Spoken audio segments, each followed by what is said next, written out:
morning guys. Today we will see how exactly we can run the cadence show and execute your schematic entry and other steps. So first thing what you need to do is right click on the application window that is on the desktop and go to open terminal. So if you click on this, there will be a one root window will open here. Okay, the first thing what you need to is you need to invoke the shell scripting. So you need to type csh and press enter, and next you need to go to the next path, that is source the cadence tool where it is located. The path is source space slash home slash cad slash cshrc. As soon as you enter, so it will tell you that welcome to home or cadence tool suite, and once you invoke this tool, then you need to type the command virtuoso space ampersand.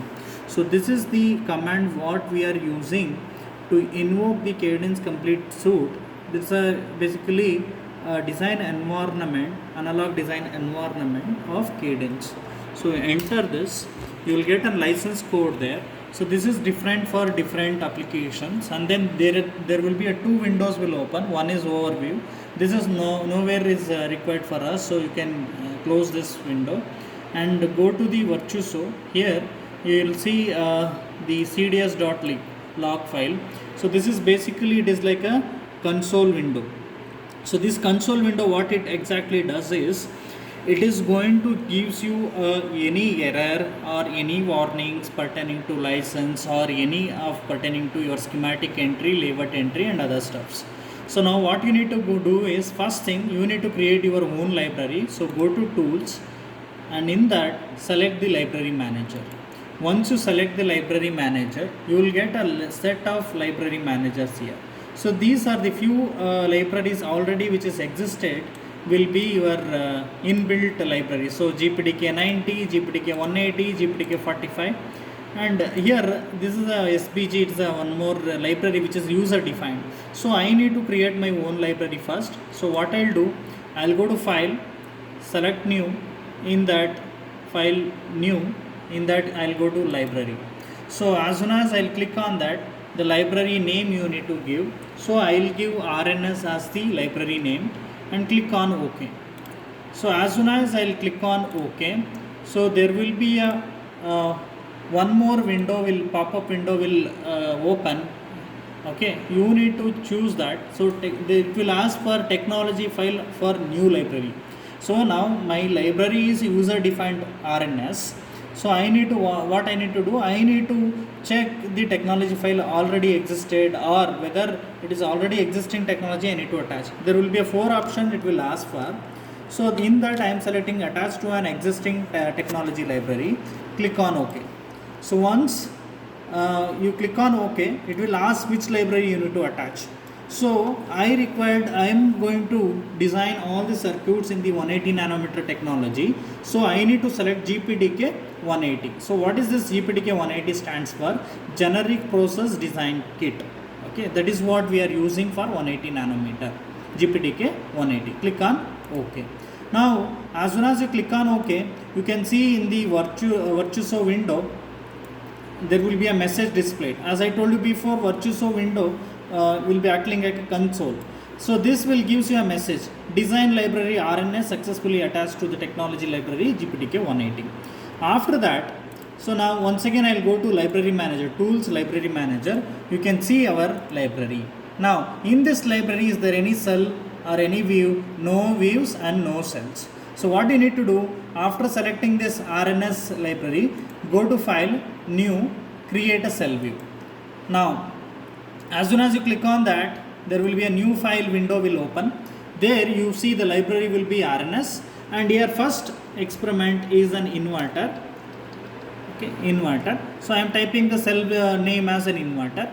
Next click on OK. Now as soon as you click on OK, there will be a schematical editing window will open here. So here everything, all the circuits I need to build. Okay, I can form a schematic and then I can go ahead with the next process. So for that what I'll do is creating an inverter circuit. What I required, a MOS transistor. Where do I get it? Go to create, there click on instance, and click on browse in the add instance window. Okay, browse. Here I need to select what? GPDK 180. So all library file, whatever the library files, the MOS transistor you want, you can find it in the GPDK 180. Okay, so I'll select NMOS and view type, I'll select it as a symbol and close it. So these are the properties of NMOS. Now the symbol is indicating like this in the arrow, whatever I am showing it right now. So if you want to change the W by L ratio or any properties of the MOS transistor, you can change in this add instance browse window. Okay, I'll put it here. Okay, so I placed NMOS now. Okay, NMOS, only NMOS is available now.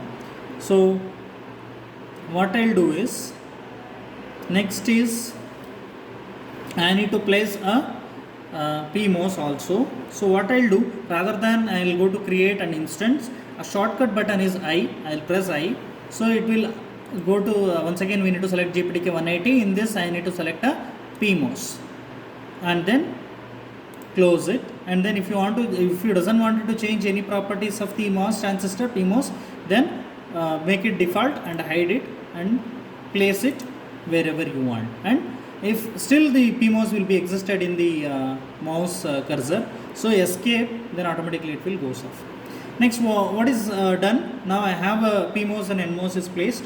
Now next is go to create and then wire. Okay, wire, that is narrow wire, you select that and then form an interconnection. So wherever it needs to be connected, gate and gate I need to short it, and then if it is a continuous you can escape it. So the shortcut key for the wire, rather than going to create and wire narrow, I'll click on W, so it will automatically gives you a wire. Same way you connect all the terminals.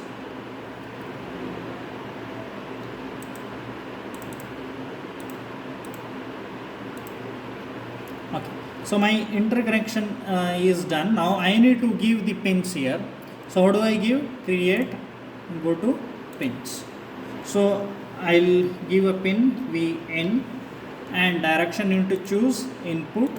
Okay, so click on hide and give it to input. So now input pin is placed. Now what is the shortcut if you want to give multiple pins? Then click on P once again. Rather than going to create and pin, you can directly press a pin P. Okay, next if you want to give multiple pins as an input direction, so what you can do, name those pins separated by a space, VDD space VSS. So both the directions I'll keep it as what? Input and hide. So now the direction will be here, but I wanted a change in the direction, so click on R, so it will rotate. So in that direction you can place it. Same way, the first, whichever the first pin name you given, in the same order you need to use it. Okay, now in the bottom also you give VSS. Okay, next same way I need to give for the V out. Now the direction for V out is output. So place it here. Now once my inverter is done, it will looks like this. This is my schematic, and after that, so how do I save and check the errors? Now here check and save. So once you click on check and save here button in the next to this launch button, launch bar, there will be one more bar. It will give you check and save. This is a tick mark in a green color given. So once it is done, if you don't get any pop-up window stating that warning or anything, then your schematic is error free. So now how do we clarify this? So I can check in the Virtuoso. So schematic check completed with no errors. That is what I can see in this Virtuoso window, which is a console here. So once it is done, now my schematic entry is over for an inverter. Next what I need to do, I need to create a symbol of this. So I'll go to create, then click on cell view, from cell view. Now it will ask you whether which view to which view you need to convert. So the first one is library name is an RNS, cell name is an inverter, from view name is schematic to view name symbol. So tool or data type what we use is schematic symbol. Click on OK. So now as soon as you click on the OK, then symbol generation option will enable. In this window, what I need to give, which pin I need to give in the left and which pin I need to give it in the right. So I'll give top pin to be VDD and bottom pin will be VSS and click on OK. So by default it gives you a rectangular shape. So I will not change any shape here, I'll let it be like this. Right click and change this, go to properties on the part name and type your name of the experiment inverter, click on OK, save it. This is how exactly symbol creation.